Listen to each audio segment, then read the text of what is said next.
मोह मत रखो। रखना है तो किस में मोह रखो? भगवान में। भगवान को पहले रखो। भगवान कैसे? सर्वव्यापक। और यहाँ तो भगवान हमारे बीच साक्षात हैं। हमारे भगवान तो हमारे साथ हैं।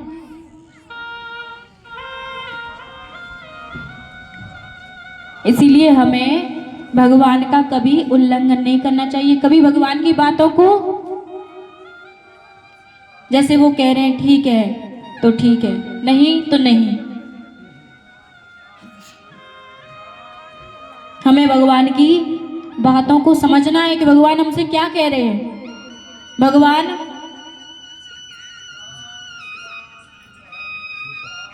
जो व्यर्थ की बातें होती है भगवान उन पर ध्यान नहीं देते। ध्यान किन पर देते हैं? भगवान तो अच्छी बातों पर ध्यान देते हैं।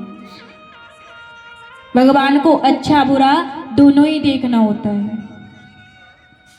सुखदेव जी बोले, राजा परीक्षित, ये संसार के मनुष्यों के लिए ही तो श्रीमद् भागवत और भगवान के चरण कमल बनाए हैं। व्यास जी ने कितने ग्रंथों का निर्माण किया था, लिखा था, परंतु कोई भी ग्रंथ व्यास जी को शांति नहीं दे पाया। क्यों नहीं दे पाया? क्योंकि संसार के मनुष्य आलसी और क्रोधी स्वभाव के हैं।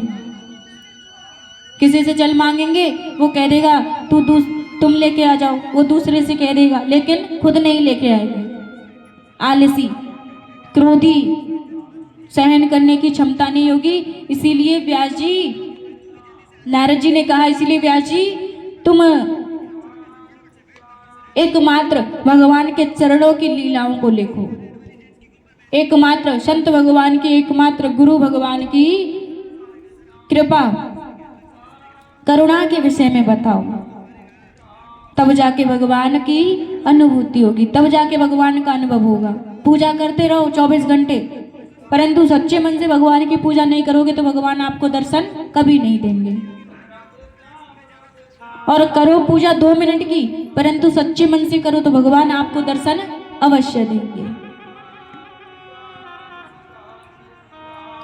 सुखदेव जी बोले, हे राजन, एक समय सांब और प्रद्युम्न, चारु, भानु, गद आदि यादव कुमार मिलकर उपवन विहार करने गए। भगवान के पुत्र पौत्र जब वे प्यासे थे तो प्यास से व्याकुल हुए, जल को खोजने लगे। तो महाराज एक कुएं में एक पहाड़ तुल्य गिरगिट को देखा। उसे कुएं से निकालने का प्रयास करने लगे। जब निकालने में असमर्थ हुए तो भगवान श्री कृष्ण से कहा। भगवान ने वहां जाकर बाएं हाथ से बाहर निकाल लिया। श्री कृष्ण के कर कमल का स्पर्श होते ही वो गिरगिट और सुंदर से वस्त्राभूषणों में एक देवतुल्य पुरुष बन गया। श्री कृष्ण ने पूछा, आप कौन हैं? यह गिरगिट शरीर आपको कैसे प्राप्त मिला, कैसे मिला? तो वो बोला, नृगो नाम नरेंद्रो ही, नृगो नाम नरेंद्रो। हे प्रभु, मैं इक्ष्वाकु पुत्र नृग नाम का एक राजा हूं। क्या नाम है उसका? नृग। दानियों की गणना के समय कभी आपने मेरा नाम अवश्य सुना होगा। हे प्रभु, आकाश में जितने तारे हैं और पृथ्वी पर जितने धूल कण हैं, वर्षा में जितनी पानी की बूंदें हैं, मैंने उतनी गाय दान में दी थी। कितनी गाय? बहुत सारी गायें। आपकी भाषा में बहुत सारे बोल दो। भगवान ने हमारे लिए बहुत सरल ही भाव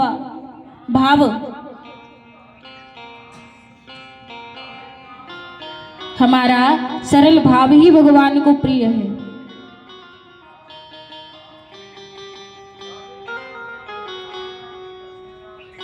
भगवान बोले, अच्छा महाराज,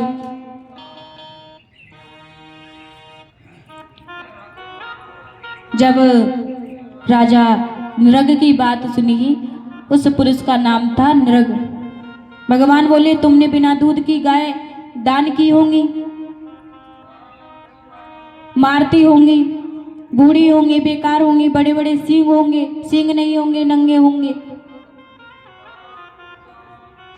ऐसी तुमने गाय दान में दी होंगी, बिन बछड़ों की होंगी, खुर नंगे होंगे, कमजोर शरीर वाली होंगी और आभरणों से सजाकर दान दी होंगी। राजा बोले, प्रभु एक दिन किसी ब्राह्मण की गाय बिछुड़ करके हमारे गांव में आकर मिल गई और मैंने वह अनभिज्ञता में किसी दूसरे ब्राह्मण को दान कर दी। जो ब्राह्मण गाय लेकर जा रहा था, वो गाय वाला बोला, यह तो गाय मेरी है, गाय को दान में लेकर आया हूं।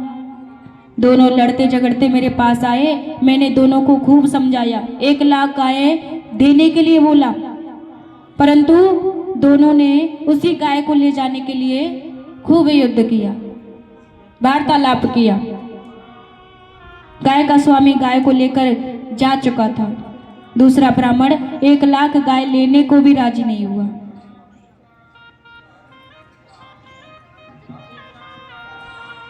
यहाँ 2 मत आते हैं कि समय आने पर मृत्यु को प्राप्त करके मैं यमराज के पास पहुंचा। यमराज बोले, पहले शुभ कर्मों का फल भोगेंगे या अशुभ कर्मों का फल भोगेंगे।